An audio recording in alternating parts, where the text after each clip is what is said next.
everybody? It's DFS Dudes back on a Wednesday. It's June the 19th.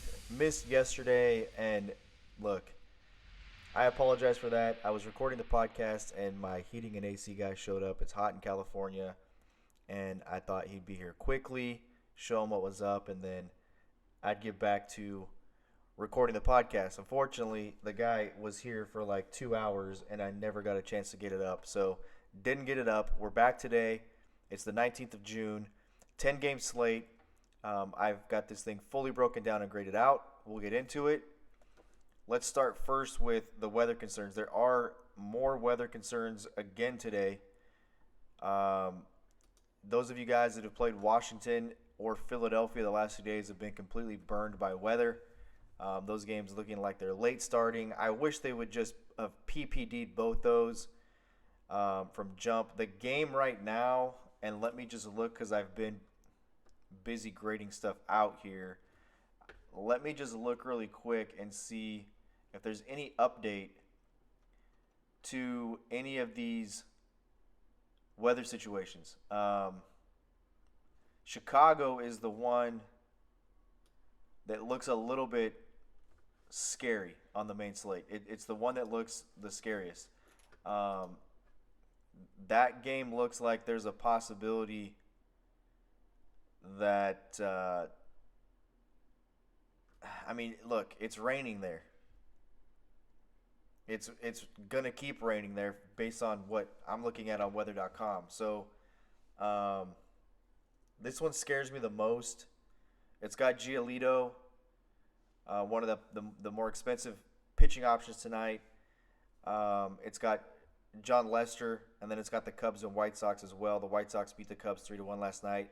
Our boy, a guy that we've been talking about for a very long time on this podcast, Eloy Jimenez, with a go-ahead two-run bomb. Cole Hamels, though, a guy that I was on yesterday, pitched very well, 46 fantasy points. He graded out as one of the top 5 pitching options. Had exposure to him as well. So Chicago looks scary. Texas, small concern for a delay. Atlanta, possibly. It's Atlanta. It's warm. Pittsburgh, there's some scattered shower opportunities there. Washington, again. I just hope they can get this thing in. It's thunderstorms. It's just hanging out there on the East Coast. So, look, weather's not great. St. Louis, hopefully it clears by first pitch. I would think that St. Louis is going to be a delayed start situation, but hopefully that one goes. From a temperature standpoint, 80 degrees in Washington, 80 degrees in Pittsburgh, 85 in Atlanta, 94 in Texas at Globe Life, cold in Chicago, 58 degrees, looks like rain all day for the majority of the night. Bump to pitching here. Definitely a bump to pitching if the game's going to get in. It's cold. Winds blowing in from left at 12 miles per hour. Decent pitching options. Giolito's been really good. We'll talk about him in a minute. 75 degrees in Minnesota, wind blowing in. 80 degrees in St. Louis. We've got rain concerns. And then there's not any concerns with weather on the West Coast. Dodger Stadium will be clear, 70 degrees, wind blowing out, 6 miles per hour, and Arizona will be covered. So that's kind of that. Toronto, they're going to open the roof. And temperature-wise, you know what? I don't have Toronto ever from a weather standpoint for the simple fact that Rogers Center typically closes the roof. So they're going to open the roof today and looking at about 74 degrees. The weird thing is that there's a chance of rain and it's cloudy. So I don't know why they're opening the roof here. 75 degrees in Toronto. Partly cloudy situation. I guess there rains more tomorrow. So maybe it looks good. They'll open the roof there. So, that's the weather situation. Look, pitching options. You've got Scherzer on the slate. You got Giolito on the slate. They're the top pitching options as far as price goes. Most expensive options on the slate. I'm okay with them. Scherzer broke his nose yesterday trying to bunt a ball. and BP just bunted it right off his face. Tried to catch it with the bat like you do with the bunt. Ball went straight up, hit him right in the nose, broke his nose. But he's dead set pitching today. He's 11-7 on FanDuel. Giolito's 11-2. And then you get Rich Hill and Zach Greinke in the 9,000 range, 9.6 and 9.4. Andrew Heaney with a ton of strikeout upside at 8.6 against the Blue Jays. Skaggs with a really good start yesterday. Andrew Heaney's been really good, with the exception of the Tampa Bay start. I mean, you look at 2 starts against Seattle. He had 20 strikeouts in 11 and 2/3 innings pitched. Did give up 8 earned runs, though, in those 2 starts. 3 in the first one, 5 in the second. A start against the Rangers, 2 earned runs on 8 Ks. Tampa Bay, not so good. 5 innings pitched, 2 hits, 3 walks, 2 strikeouts, and earned run. Just didn't have the Ks there. Probably didn't have his stuff, to be honest with you. But, outside of the one Seattle start, that was a back-to-back start. We've talked about those back-to-back starts against the same team quite a bit this year. There's been a few guys that have been victims of that. It's not the best case scenario. So I think Heaney's in play. Heaney ranks out as 1, 2, 3, 4, 5, the 7th best option on the slate. 46.4 K percentage against left-handed bats, a 148 ISO, 28.3 K percentage against right-handed bats, and a 278 ISO. That's the scary part with Heaney against this lineup. I mean, today, Toronto, you're looking at, they've got some right-handed bats, right? I mean, possibly projected. Has that lineup confirmed yet? Let me look. Like I said, I've been busy grading things out here. You're going to get, I mean, they've got some guys like Gurriel and even Tellez that smash left-handed pitching. We've talked about it quite a bit. So the Blue Jays will send Guerrero. So Sogard will lead off. He's a lefty. Then you're going to get Guerrero a righty, Gurriel a righty, Gerchik a righty, Galvis a switch hitter will bat from the right-handed side. So 4 straight right-handed bats. Then Kevin Biggio, he's a lefty. And then they will bat Danny Jansen a righty and sandwich Rowdy Tellez between Jansen and Drury, the righties. Tellez priced all the way down to $2,500. I like him. I like Tellez. Toronto, to me, is one of these sneaky teams. They don't grade out extremely high. They grade out as 1, 2, 3, 4, 5, 6, 7, 8, 9, 10, 11, 12. The 13th best team on the slate. They get a bump because of Rogers Center and park factors. Near the top of the list in home run, or 4 home runs is Rogers Center. And then in runs scored, they're at 1.025, which is the 3rd best in park factors for runs scored. So they get a bump for that. When you talk about the Blue Jays, though, I mean, WRC plus against left-handed pitching is only 79. 100 is league average, so they're below average there. They do get the ISO against the right-handed bats. 278. That's something that we do want to try to look to exploit. So I'm okay with GPP exposure to the Blue Jays. I'm okay there. They're going to send quite a few right-handed bats up to the plate against Heaney, who does have some upside from a K standpoint, but has been hit fairly hard by right-handed bats this year.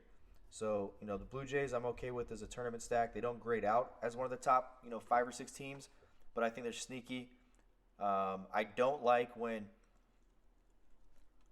teams throw back-to-back lefties at a team. Lefties are hard to come by, and when you don't stagger a righty in between them and make a team readjust to a left-handed arm. They just saw a lefty yesterday. I don't like that type of situation. So Heaney doesn't grade out as one of the top options today. He grades out, like I said, as 7th. But, I'm okay if you want to get exposure to either side of that in tournaments. I would rather stack the Blue Jays against Heaney than I would stack and load up Heaney against the Blue Jays. So that's that. From a grading standpoint, the top 4 guys, Max Scherzer, Rich Hill, Zach Greinke, Trevor Williams, and Daniel Ponce de Leon. Let's talk about Daniel Ponce de Leon for just a minute. Look, usually pitchers who grade out well that are facing the Marlins, a lot of it has to do with the Marlins. And in this case, there is some things that have to do with the Marlins here. And Ponce de Leon, you know, he's got an expected WOBA against him of 281. It's, you know, one of the top 5 expected WOBAs on the slate. Low. His ERA is 2 so far this season. His FIP, however, is 4.72, and his WAR is only 0.1. Compare that to Max Scherzer at 3.8. So some of it that grades out, 61.5 K percentage against left-handed bats, small sample size, inflated.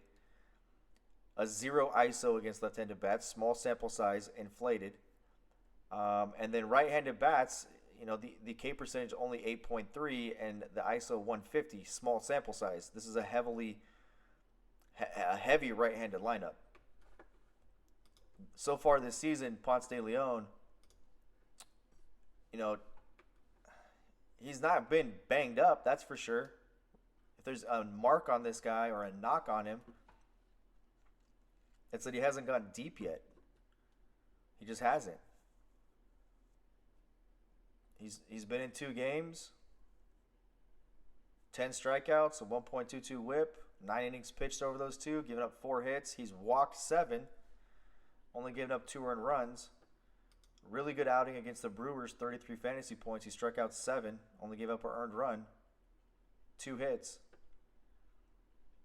Next outing against the Mets, 4 innings pitched, 2 hits, struck out 3, so didn't have the strikeout numbers. But, you know, if you give him 4 more strikeouts there, he's got 40 fantasy points. So Ponce de Leon, I think this is a good GPP option. I definitely do. It's a low $6,500 play. Very contrarian. I don't think people will load that up. Obviously, you know, pretty good stuff. But Scherzer, the one thing I want to caution you with on Scherzer is we need to see Scherzer's going to pitch today. Okay, that's 1. And Scherzer's going to pitch deep today. That's 2. It's a doubleheader. We need the rain. We need the weather to cooperate.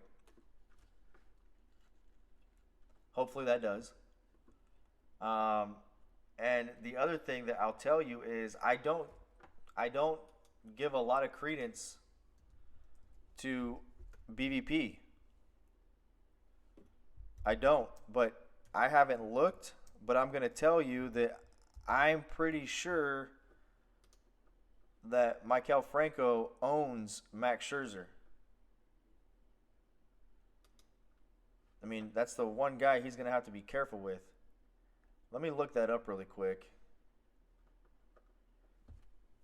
So Jay Bruce has got him for 2 bombs. He's 6 for 19. That's a little scary. Jay Bruce is on fire.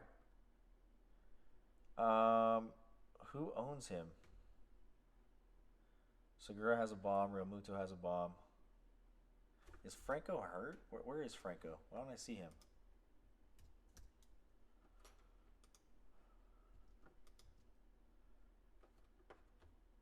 And he's not hurt. Who is it? Is it Herrera?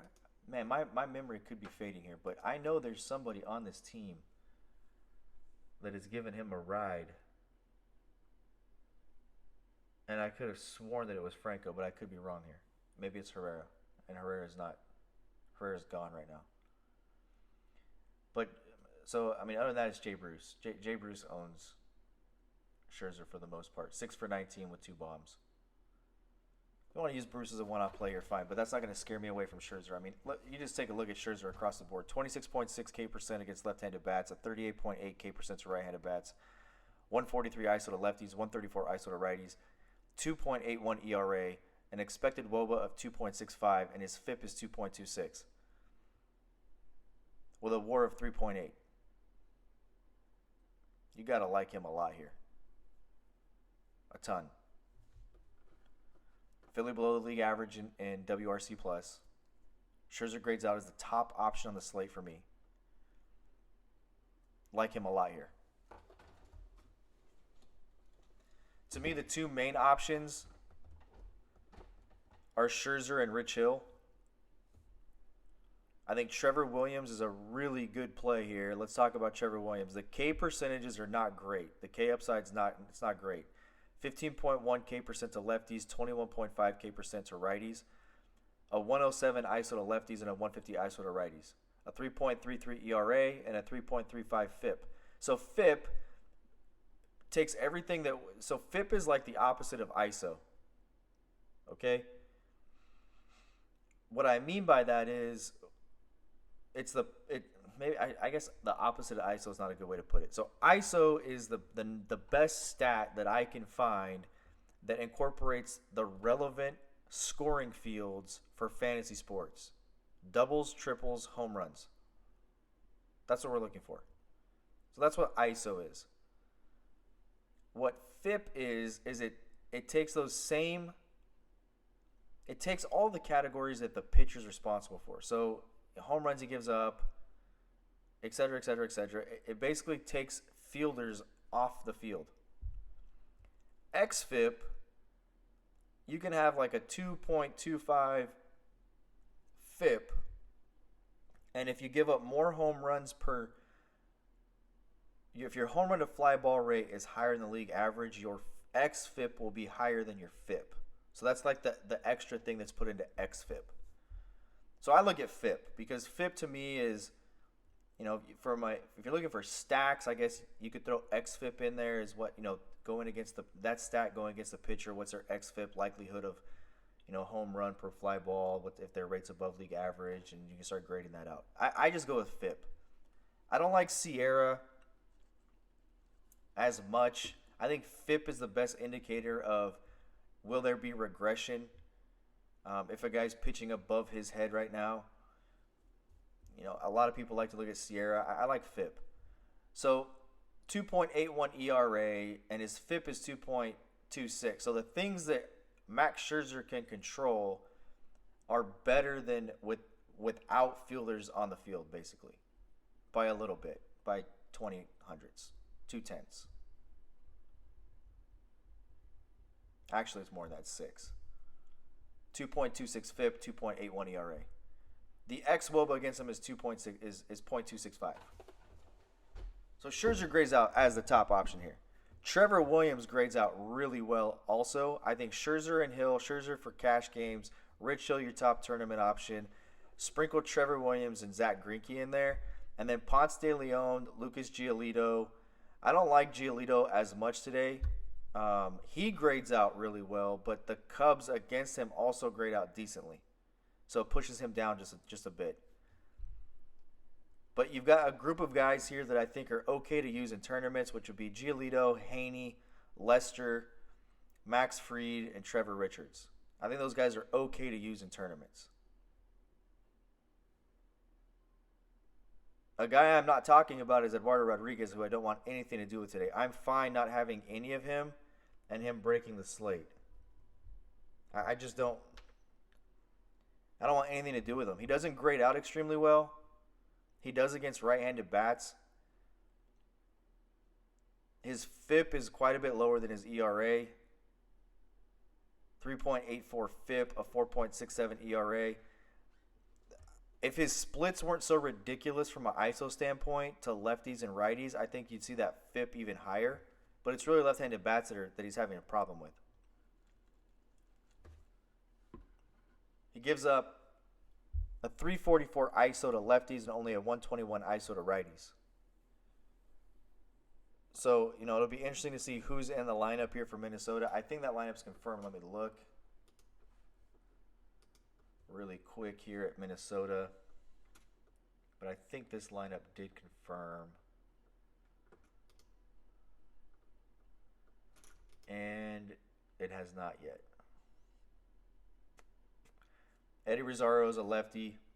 It's a guy I'd want as a part of a Minnesota stack if I was going to stack against them. They sent Marwin Gonzalez to the IL today. Kepler, another guy. Kepler, Kepler and Rosario were guys I would put in I'd lock in because of the numbers against lefties, and they are left-handed bats. They're not switch hitters. And then I would definitely get some Garver, Cruz, and CJ Cron because of what they do against left-handed pitching. mixed in with those other two guys. That's kind of where I would stick it. You could even go with the Polanco as well. So like Garver, Polanco, Cruz, and Crone, I would mix in. I've talked about Miguel Sano against left-handed pitching, and until he shows he can make a good adjustment against left-handed pitching, he's bought in 100% to launch angle, and he's just not. His swing plane for left-handed against left-handed pitching, he's under everything. Just way under everything. The Twins as a whole against left-handed pitching, I mean,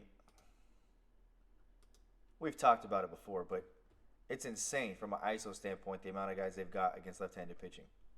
Cruz, 425 ISO. Crone, 350. Garver, 325. Sano starting to make a little bit of an adjustment. Eddie Rosario, 212. Adrianza, 200. He should be in the lineup today with Gonzalez going to the DL. Kepler's at 200. I mean, those are the guys that I would focus a Minnesota stacker on. I think it's very sneaky. They don't grade out well as a stack today. I mean, when I say they don't grade out well, they don't grade out as one of the top 6. Man, are they sneaky against this. But that's where I would center that around.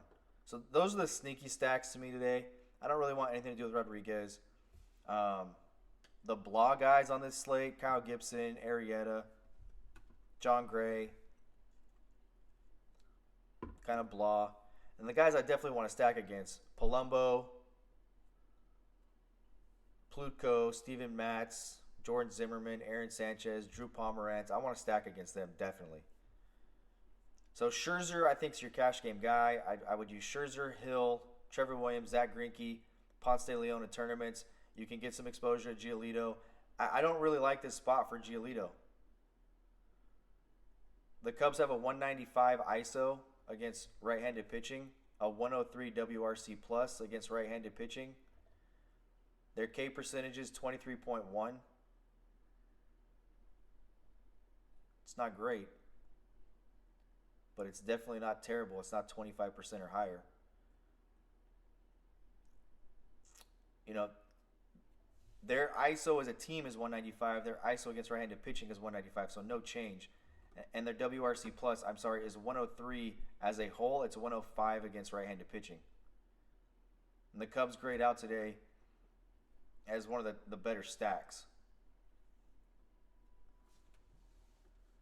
But Giolito grades out as one of the better pitching options. Like I said, I mean, the Cubs don't grade out as one of the top stacks, but they grade out as a decent stack today.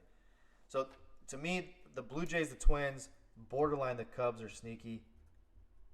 Borderline. Giolito doesn't grade out as high as everybody else. I think he's fine in tournaments.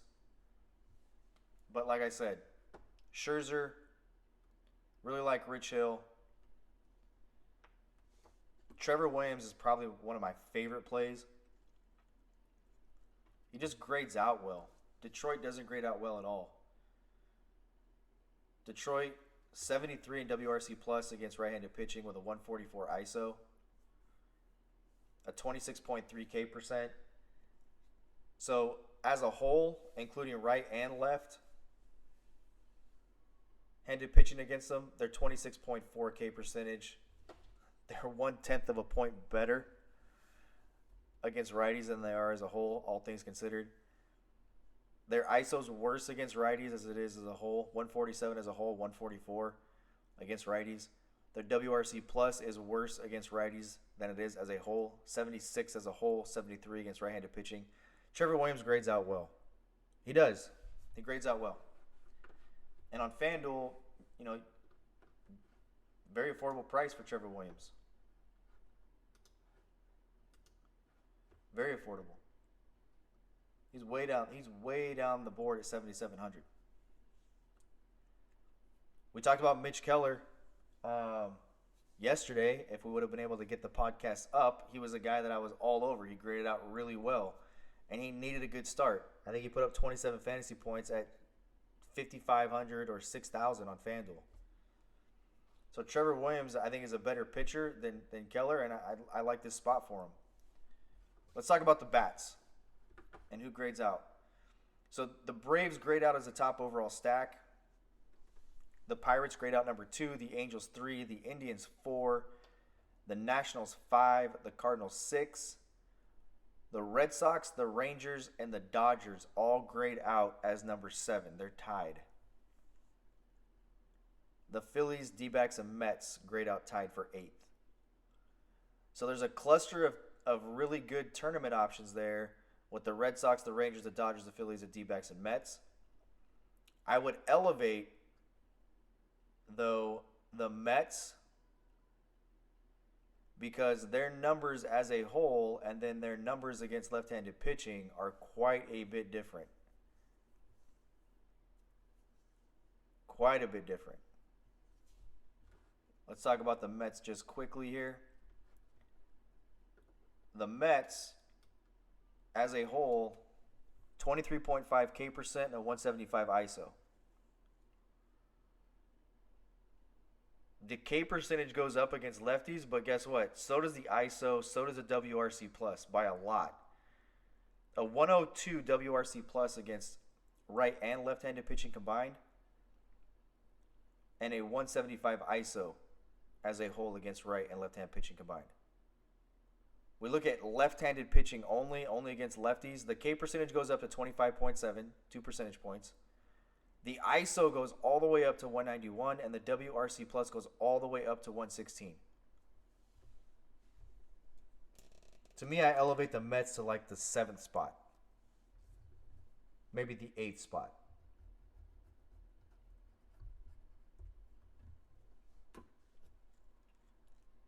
And then the Dodgers I would put against Pomerantz in the 7th spot. 1 through 6, I don't really have any reservations about anybody besides St. Louis. St. Louis just not playing well. But if Matt Carpenter can heat up and do what he's done recently and start setting the table for this order, making this lineup deeper, the Cardinals should get back on track and be on their way. I've said it time and time again about the Rangers. I'm not excited about this Ranger stack without Gallo in the mix. I'm just not. Still on the IL with an oblique injury. Not really any timetable for return still.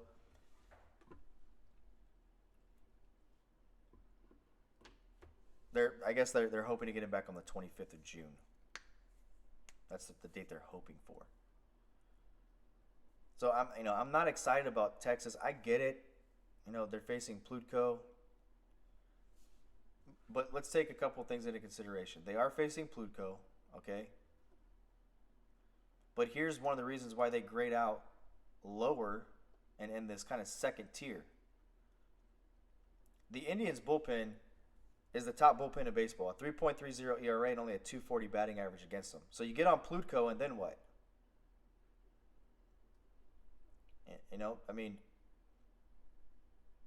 Plutko is getting railed by right-handed bats. A 396 ISO against right-handed bats. So, if you're going to use Texas today, you're going to use the righties. But you're hoping for a bomb to get the early points off Plutko, and you may only get, a couple solos or maybe one big 3-run home run or maybe 2 big bombs. That can make your stack, but that bullpen comes in. That bullpen's really good, top bullpen in baseball. So they don't grade out quite as high because of that. When you're talking about the Braves, the Mets, as a top stack, the Braves have the Mets going against the Braves, a 5.24 ERA, a 252 batting average against them. The Pirates against the Tigers. The Tigers bullpen, a 5.08 ERA and a 267 batting average against. So you can see when I start grading these stacks out, it's very in-depth. We take a very deep dive into why we're grading these stacks out, where we're grading them at. It doesn't mean that you shouldn't get any exposure to the Rangers or the Dodgers or the D-backs or the Mets. You should, or the Red Sox.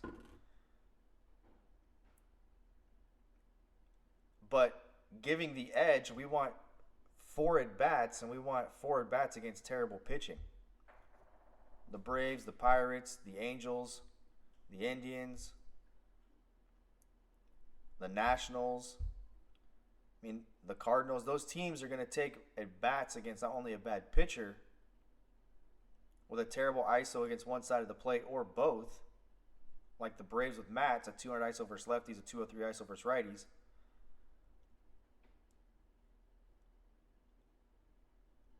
And the Braves a 200 ISO against left-handed pitching. Then you get to the bullpen, they get on Matz, you get to the bullpen, a 5.24 ERA and a 252 batting average against. The Pirates facing Jordan Zimmerman, not a good pitcher. He gives up a 286 ISO to left-handed bats. We've talked about the Pirates against right-handed pitching quite a bit. Load Josh Bell up here.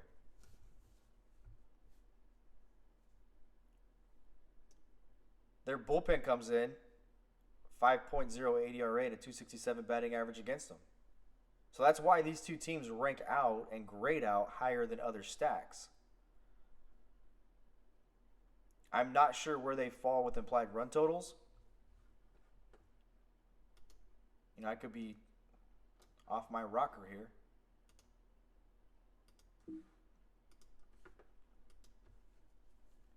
Implied run totals: Braves 1, Angels 2, Indians 3, Pirates 4, Rangers 5. And I'm okay with the Rangers, don't get me wrong. I'm okay with them. But there's the Twins at 7 with an implied run total of 5. I mean, Rodriguez has some trouble against left-handed bats. There's 2 boppers in there, and then there's some guys with huge ISOs against left-handed pitching that are right-handed bats. Something's got to give.